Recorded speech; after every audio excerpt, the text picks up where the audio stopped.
अस्सलाम वालेकुम व्यूअर्स, आज मैं आपके लिए बहुत ही मज़ेदार ढाबा स्टाइल दाल माश की रेसिपी लेके आई हूँ। बग़ैर प्याज के इसको तैयार करेंगे बहुत आसानी से और बहुत जो है ना मज़ेदार तरीके से हम इसको बनाएंगे, तो इसको एंड तक वॉच कीजिएगा। 125 ग्राम मैंने जो है दाल ले ली थी, 1 कप है ये। नॉर्मल जो चाय पीने वाला कप होता है वो आप लेके इसको जो है ना तकरीबन 20 से 25 मिनट अच्छी तरह धो के इसको भिगो के रख दीजिएगा। उसके बाद जो है देखें दाल जो है डबल लग रही है भीगने के बाद, तो ये हम इसके अंदर शामिल कर देंगे एक बर्तन के अंदर। उसके बाद 1.5 कप मैंने इसके अंदर पानी डाला है और इसको जो है हम पकने के लिए रख देंगे। तेज़ आंच पे पहले इसको पकाएंगे। इसके अंदर आपने कुछ भी नहीं डालना, अभी नमक भी नहीं डालना, कोई चीज़ नहीं जाएगी। तेज़ आंच पे पहले इसको उबाल आने तक पकाएंगे। जैसे इसके ऊपर जो है ना उबाल आने के बाद जो झाग बन के आ जाता है, जब झाग बन जाए तो आपने जो है किसी चमचे की मदद से ऊपर से इसके पूरे झाग उतार लेना है। झाग उतारने से ये होगा कि दाल के अंदर जो मैल वैल होती है जो भी, तो ये ऊपर की तरफ आ जाती है, तो ये जो है हम हटा देंगे। इसके बाद जैसे ही चमचे की मदद से झाग हटाएंगे तो आंच को आपने कम कर देना है और इसको जो है पकाना है तकरीबन ये 80% तक गल जाए। थोड़ी सी कसर रहनी चाहिए इसके अंदर, बिल्कुल नहीं गलाना आपने, बस अंदाज़ा लगा लीजिएगा क्योंकि कुछ हमने इसको पकने में जो है गलाना है पकाते वक्त, तो इस चीज़ का ख्याल।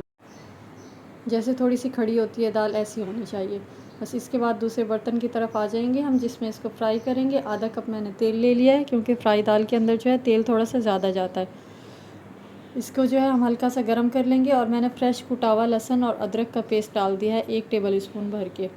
दोनों चीज़ें बराबर बराबर हैं, लहसुन भी अदरक भी, ये आपने 1 चमचा भर के डाल देना है और इसको जो है हमने 10 से 15 सेकंड के लिए फ्राई कर लेना है।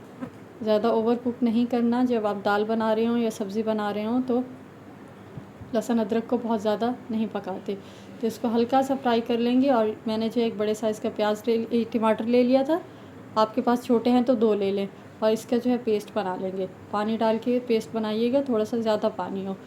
अब हम इसके अंदर शामिल कर देंगे लहसुन और अदरक के अंदर, और इसको जो है ना अच्छी तरह से पका लेंगे। जैसे ही इसका आधा पानी ख़त्म हो जाएगा टमाटर का, तो हम आ जाएंगे मसालों की तरफ। नमक डाल देंगे इसके अंदर, नमक हस्बे जायका डालिएगा। मैंने हाफ़ टी स्पून डाला है क्योंकि 1 कप दाल लिए हमने।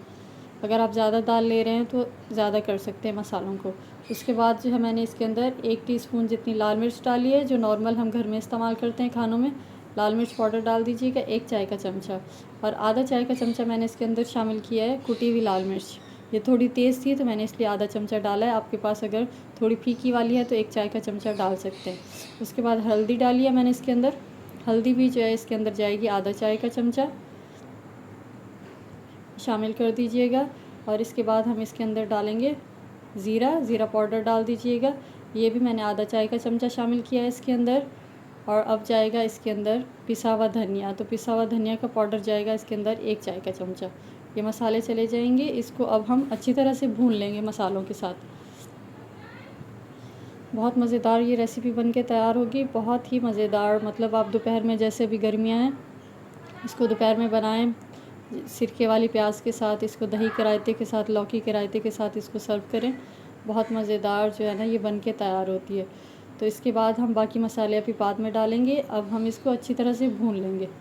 जैसे इसका पानी ख़त्म हो जाएगा और ऑयल जो है इसका सेपरेट हो जाएगा, तो अब हम इसके अंदर शामिल कर देंगे दाल मैंने आपको बताया था कि 80% तक गली हुई होनी चाहिए आपकी दाल। इसके अंदर जब ये अच्छी तरह से हमारा मसाला भून जाएगा, मिर्चों का और मसालों का जो कच्चापन है वो ख़त्म हो जाएगा, तो अब हम इसके अंदर दाल डाल देंगे। दाल डालने के बाद आंच को हल्का कर देंगे और इसको अच्छी तरह से भून लेंगे, ताकि दाल जो है अभी सिर्फ उबली हुई है तो इसका भी इसके अंदर एक अजीब सा टेस्ट होता है, कच्चापन सा आता है इसके अंदर से अगर आप थोड़ा सा खाएँ तो ये भूनने से जो है ना ख़त्म होगा। तो आपने इसको अच्छी तरह से हल्की आंच पे भून लेना है। अभी इसके अंदर आपने पानी शामिल नहीं करना, इसको पहले अच्छी तरह से भूनेंगे। अब हम इसके अंदर शामिल कर देंगे 2 से 3 साबुत मिर्चें डालिएगा, खुशबू इसकी बहुत अच्छी आएगी इसके अंदर। और इसके बाद इसको दोबारा से जो है हम भून लेंगे। देखें किनारों से आपको लग रहा होगा कि ऑयल जो है बिल्कुल सेपरेट हो चुका है और हमारी दाल जो है भून रही है, और आँच भी हल्की है। इस चीज़ का ख्याल रखिएगा कि नीचे से ना लगे दाल। इसके बाद मैंने इसके अंदर आधा कप गर्म पानी डाला है। गर्म पानी डालेंगे इसके अंदर, अगर ठंडा डालेंगे तो दाल जो गली हुई थी हमारी वो और सख्त हो जाएगी। अभी हम इसको ढककर पकाएंगे तकरीबन 10 से 15 मिनट। 10 से 15 मिनट के बाद जो है ना हल्की आंच पे इसको पकाएंगे तो इसकी खुशबू जो है मसालों की और दाल के अंदर सारा टेस्ट आ जाएगा इसका, नमक का और मसालों का। और जो है इसके बाद हम इसके अंदर शामिल करेंगे गरम मसाला पाउडर। आप ये देखें कि अच्छी तरह से भुन चुका है, तो ये हमारा ऑयल जो है दोबारा से अलग हो गया। गरम मसाला पाउडर डाल देंगे इसके अंदर आधा चाय का चमचा। जब गरम मसाला पाउडर डालें तो आप चूल्हा बंद कर देंगे। अगर इसको डाल के आप मसाला डाल के आंच पे पकाते रहेंगे तो दाल काली हो जाएगी और इसकी जो ये गोल्डन सी खूबसूरत नज़र आ रही है ये जो है काली हो जाएगी। इसके बाद इसके अंदर हरा धनिया डालेंगे, बारीक कटा हुआ ऊपर अदरक डाल दें और हरी मिर्ची काट के ऊपर डाल दें इसके। और इसको ढककर जो है ना थोड़ी देर के लिए बंद कर दें बग़ैर आंच के।